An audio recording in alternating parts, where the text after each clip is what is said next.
How do some people manage to converse so well? And that made me ask a question I couldn't shake. Why does this topic hit people so much harder than almost anything else?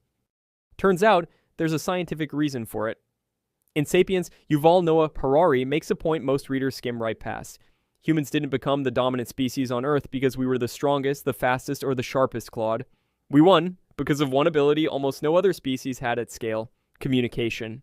Words let us pass down knowledge instead of relearning it the hard way every generation. That berry is poisonous only had to be discovered once. That's it. That's the whole advantage, which means the wiring in your brain that panics when you can't express yourself. It's not overreacting, it's ancient. When you freeze in a meeting or can't find the words in an argument, your nervous system isn't reading it as an awkward moment. It's reading it as a threat to your place in the tribe. So let's bring this into your actual life. Think about your job right now. You're sharp, you know your craft, you deliver, and yet somehow, someone less capable than you keeps getting the room's attention, the promotion, the trust. Here's the uncomfortable truth. Your workplace isn't rewarding what you know. It's rewarding how well you can say what you know. Your expertise gets you in the door. Your communication decides how far you go once you're inside.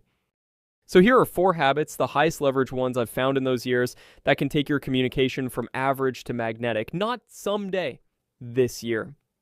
Habit 1. Set a goal before every conversation.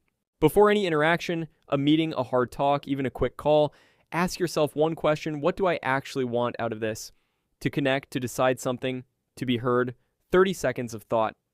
Skip this, and your energy scatters in 5 directions at once, and nobody walks away satisfied, including you. Habit 2. Call people. Actually call them. Not a text, not a voice note, a real unscripted phone call. Every time you type, delete, and rephrase a message, you're training yourself to overthink and underspeak. A phone call throws you back into the arena: tone, timing, listening, all live, no edit button. Pick one person today, call instead of texting, watch your reflexes sharpen. Habit 3, desensitize yourself to rejection. This is the one nobody wants to talk about, and it's the biggest thing standing between you and being magnetic to talk to. The most compelling people you know take small risks with their words. They say the unexpected thing. You, on the other hand, edit yourself before you even speak because some voice in your head asks, "Who do you think you are?" Here's the fix. For the next 7 days, take one small social risk daily. Crack the joke, share the honest opinion, ask the bold question. Low stakes, real practice. Every time the world doesn't end, your nervous system quietly updates its threat detector. By day 7, something shifts. Not a new personality, just your personality, finally allowed through. Habit 4, build T-shaped knowledge. The most interesting people to talk to aren't the ones who know one thing deeply and nothing else, or little about everything and nothing well. If they go deep in one area, that's the stem of the T, and stay genuinely curious across several others, that's the top of the T. The magic happens in the crossover when you connect 2 things that shouldn't belong in the same sentence, and suddenly someone says, "Wait, I've never thought about it that way." That's not performance. That's a rich inner world spilling out naturally.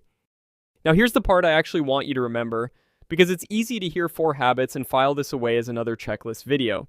Your communication was never broken. It's just been buried under fear, under years of holding back. These habits don't build a new you. They clear the noise off the version of you that already knows how to connect. So here's your very next move. Not a course, not a certification, one action. Before your next conversation, today, pause for 30 seconds and ask, what do I actually want from this? Then make one phone call instead of sending one text.